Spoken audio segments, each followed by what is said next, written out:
کما کتب علی الذین من قبلکم، جیسے کہ یہ فرض کیا گیا تھا ان پر جو تم سے پہلے تھے، یعنی یہود اور نصارہ، ان پر بھی یہ روزہ جو ہے یہ فرض تھا۔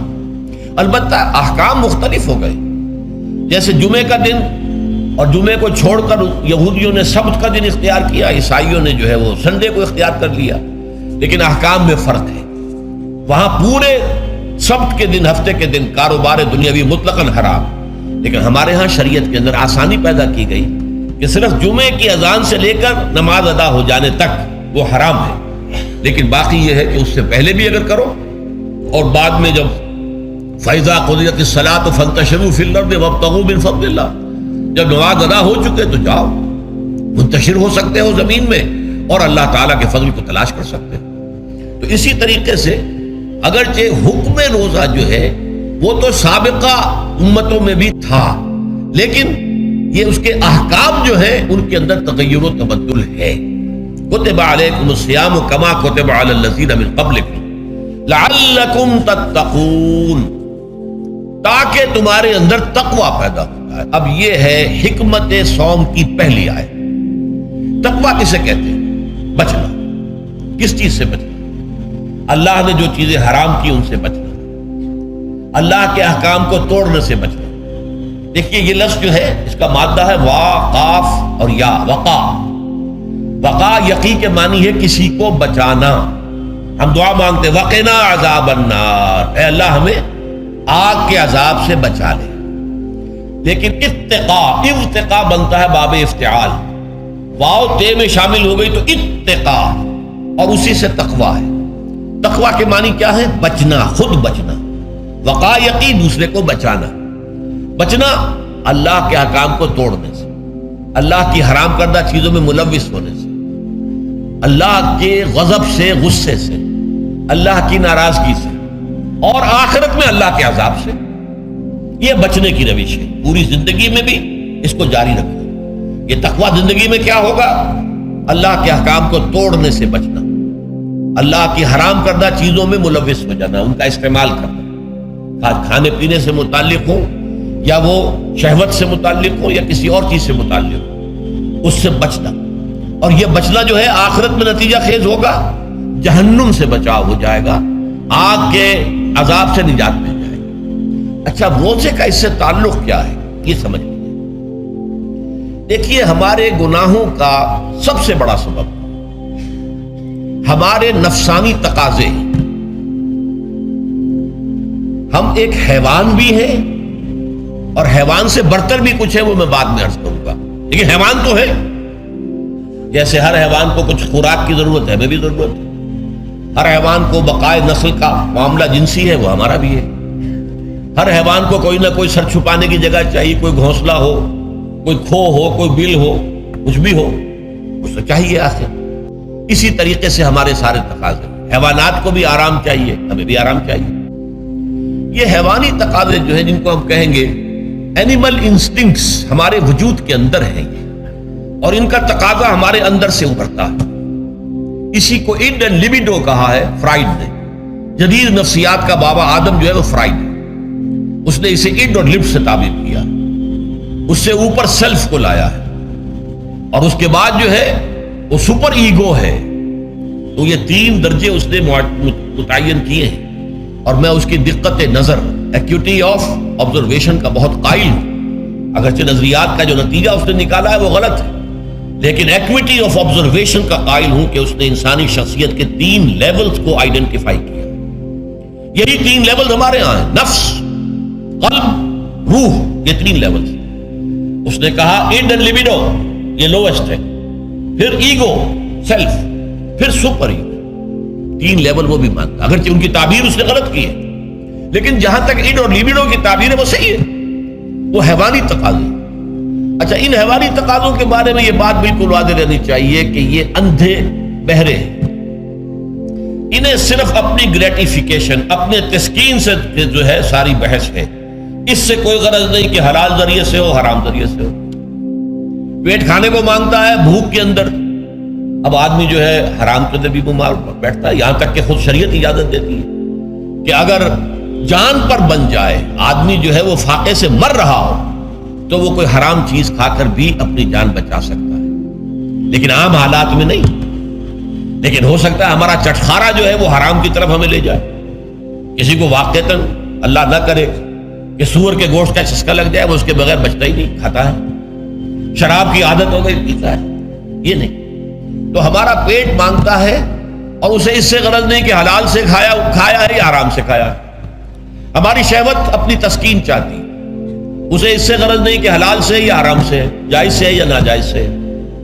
اسی طریقے سے ہمارے تمام تقاضے جو حیوانی ہیں، ایک تو یہ کہ بہت زوردار ہیں، اور چونکہ وہ اندھے بہرے ہیں، لہذا جو قرآن میں کہا گیا ان النفس لامارۃ بالسوء، یہ نفس تو بدی کا حکم دیتا ہی ہے۔ یہ گویا کہ اس کے اندر رجحان جو ہے انہیرنٹ ہے کہ وہ بدی کی طرف انسان کو ترغیب دلاتا ہے، چاہے وہ اپنی ضروریات سے متعلق ہو، چاہے چٹخاروں سے متعلق ہو، چاہے جو بھی لذت اسے درکار ہے اس سے متعلق ہو، چاہے وہ جنسی لذت ہے اور چاہے وہ طعام کی، یعنی جسے ہم کہتے ہیں کہ انسان جو ہے وہ اپنے پیٹ اور فرج کا غلام بن کر رہ جائے، اس لیے کہ جو تقاضا بھی آیا ہے اس کو وہ پورا کر رہا ہے۔ یہ جو کیفیت انسان کی ہے، اس کے لیے ایک مشق جو ہے وہ روزہ فراہم کرتا ہے۔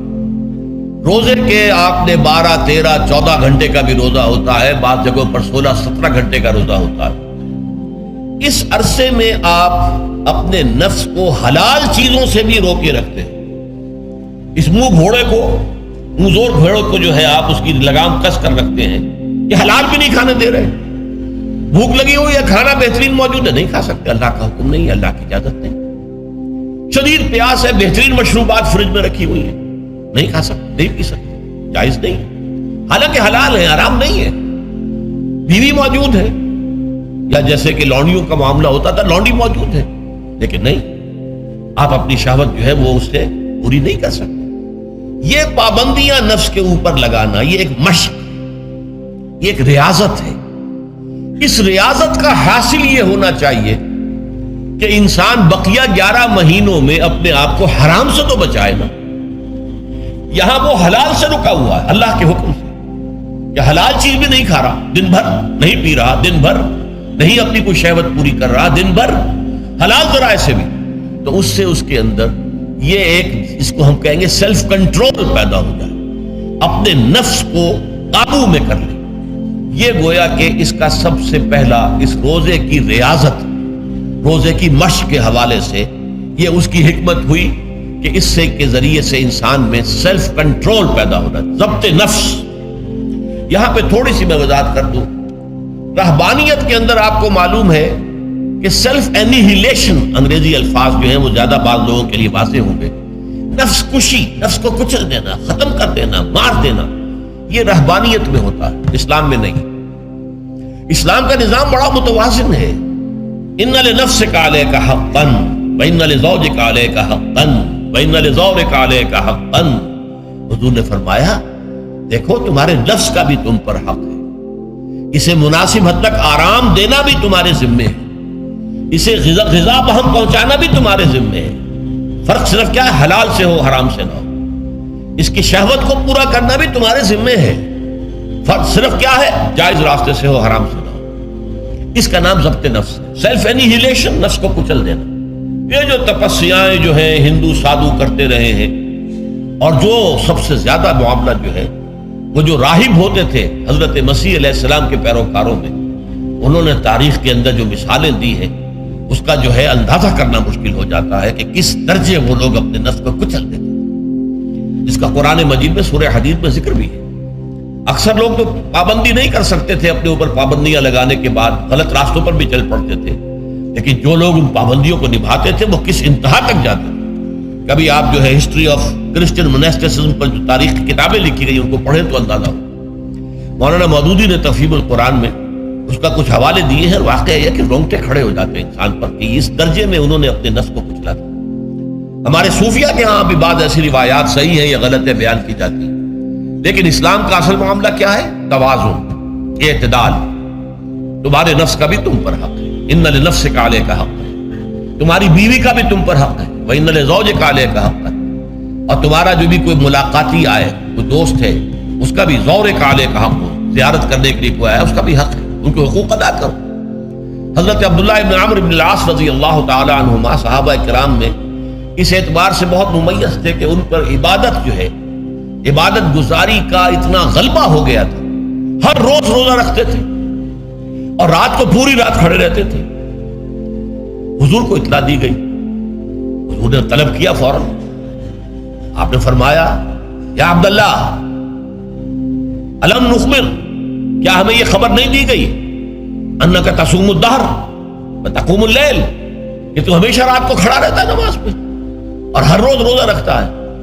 اب ظاہر بات ہے حضور کے حضور میں جھوٹ کیسے بولتے، ویسے بھی جھوٹ بولنے کا سوال نہیں صحابہ کے لیے، تو عرض کیا بلا یا رسول اللہ ایسے تو صحیح ہے، فرمایا لا تفعل، ہرگز ایسا مت کرو، فإن لنفسك عليك حقا وإن لزوجك عليك حقا وإن لزورك عليك حقا، تمہارے نفس کا بھی تم پر حق ہے، روزہ رکھو بھی اور افطار بھی کرو۔